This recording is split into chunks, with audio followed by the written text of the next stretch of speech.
할렐루야.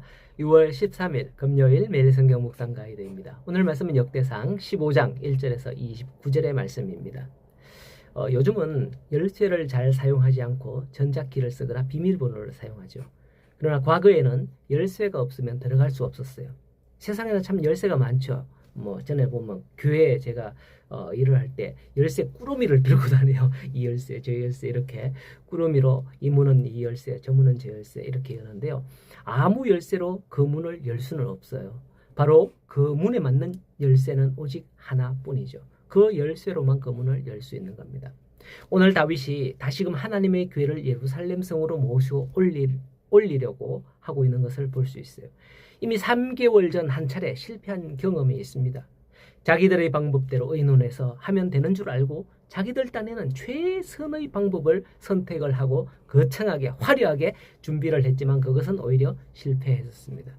그렇습니다. 하나님의 교회도 아무렇게나 해서는 안 되고 하나님의 정하신 방법이 있었던 거예요. 마치 그 문에 맞는 열쇠로 문을 열어야 하듯 말이죠. 지금 다윗이 궤를 옮기려 하는 이 시점은 지난 그 일로부터 약 3개월 후입니다. 다윗은 이 3개월 동안 왜 실패했는지 많은 연구를 했을 거예요. 처음엔 오히려 나의 열심, 나의 마음을 하나님께서 왜 알아주지 않아? 이러면서 화도 났을 겁니다. 그래서 그 일이 실패했을 때에 다윗은 그곳 이름을 베레사 우사라고 하기까지 했거든요.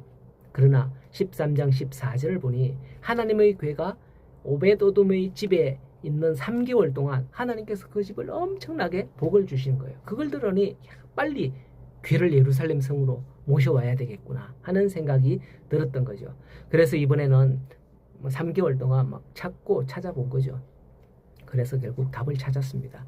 2절에 보면 다윗이 이르되 레위 사람 외에는 하나님의 궤를 맬 수 없나니 이는 여호와께서 그들을 택하사 여호와의 궤를 메고 영원히 그를 숨기게 하셨음이라는 것을 율법책에서 발견한 거죠. 여러분, 우리도 나름대로 신앙생활 열심히 합니다. 헌금도 하고 물질로 섬겨도 봅니다. 믿음이 없는 사람, 안 믿는 사람들은 교회 가면 이걸 보고 교회 가면 저렇게 헌금을 한다 하면서 그들은 헌금으로 보지 않고 돈으로 보고서 아까워서 시험에 들지만은 성도들은 나름대로 열심히 하나님을 믿고 또 헌금을 하죠. 그런데 그런 신앙생활이 혹은 내 생각대로 하고 있지는 않는지 모르겠다는 거죠.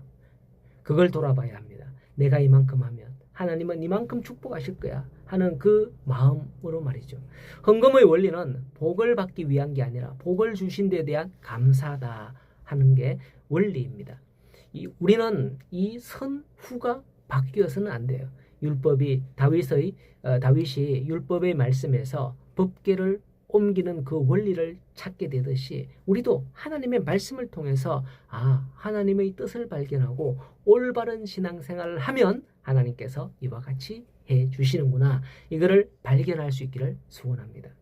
다윗이 이걸 깨닫고는 곧장 계획을 짜기 위해서 사람들을 모읍니다. 전에는 하나님의 궤를 옮기기 위해서 천부장, 백부장, 백성들의 방백들을 모았다고 했죠. 그러나 하나님의 말씀을 깨닫고 난 후에 오늘은 보니까 11절 이하에서 사람을 불러다가 하는 말이 너희는 레위 사람의 지도자니, 즉 레위 사람의 지도자를 모았어요. 너희와 너희 형제의 몸을 성결하게 하고 내가 마련한 곳으로 이스라엘 하나님 여호와의 궤를 메어 올리라고 합니다. 전에는 방백들과 지도자들과 의논을 하였지만 이제는 율법의 말씀대로 제사장들에게 맡기는 걸 볼 수 있어요. 다윗은 이 일로 경험한 게 있었습니다. 13절 전에는 너희가 매지 아니하였으므로 우리 하나님 여호와께서 우리를 찢으셨으니 이는 우리가 규례대로 그에게 구하지 아니하였음이라고 합니다. 그렇습니다. 세상의 모든 일에는 각기 담당하는 몫이 있습니다. 이 사람이 담당할 몫이 있고 저 사람이 담당할 몫이 있습니다. 한 사람이 다 하면 독재가 되는 거죠. 부디 바라기는 이번 정부가 그런 일을 범하지 않기를 바랍니다. 우리나라는 헌법에 입법부, 사법부, 행정부 이 3권이 분리되어 있죠. 각기 맡은 자들이 자기 직임을 잘 감당하도록 우리는 기도하고 도와야 할 것입니다. 다윗은 이걸 깨닫고 하나님의 궤를 옮기는 일은 자기들이 하는 게 아니라 레위 사람들의 지도자들에게 맡기는 것을 볼 수 있어요. 이제는 다윗을 중심으로 군 지휘부에서 다 했거든요. 그리하여 25절에 다윗과 이스라엘 장로들과 천부장들이 따르며 여호와의 궤를 즐거이 메고 오벳 에돔의 집에서 올라온다고 하죠. 비록 그 일을 레위 지도자들에게 맡겼다 할지라도 결국은 성경은 다윗과 이스라엘 장로들, 천부장들이 하나님의 궤를 메어 올린 것으로 표현을 합니다.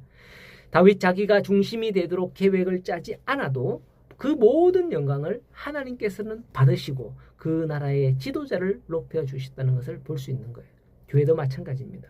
여느 교회는 보면 목사님이 그 교회의 핵심이에요. 목사님 중심으로 모든 일을 다 해야 되고 결제가 나야 해요. 그러나 요즘 시대가 어떤 시대입니까? 회사 체계도 보면 과거에는 상명하복의 시대였으나 지금은 팀 제도를 통해서 팀에서 계획을 세우고 팀에서 추진하는 그런 체계로 바뀌었잖아요. 그러니 성도들을 중심으로 많은 역할들을 분담해야 됩니다. 그리해도 결국에는 교회가 칭찬을 받고 목사님이 잘한다는 소리를 듣게 되거든요. 주변에 싸우고 시끄러운 교회들을 보면 대부분 목사님의 독재, 목사님이 다 해야 되는 그런 데에서 발발하게 되는 그런 경우가 많습니다. 그런 일은 제가 이미 앞선 교회들에서 그런 경험들을 다 해본 바고요. 자, 우리 울산 섬김회교회는 그렇지 않은 것 같아요. 운영위원회와 또 각 팀들이 협업하여서 의논하고 계획해서 진행하되 그 일의 중심만 목사님과 장로님들이 잘 잡아주시는 것 같습니다. 이렇게 하면 교회가 평안히 든든히 서가는 거예요. 우리 성도들의 삶과 신앙생활에서도 내 생각과 계획을 앞세우기보다는 말씀의 원리대로 행할 수 있기를 바랍니다. 오늘도 주의 말씀이 우리를 깨닫게 하시기를 소원합니다. 그래서 다윗처럼 깨달아야 이건 이렇게 해야 되는구나 알게 되는 거죠. 이런 깨달음이 있기를 간절히 소원하며 오늘도 그 깨달음으로 하루를 살아가는 복된 하루가 되기를 간절히 소원합니다.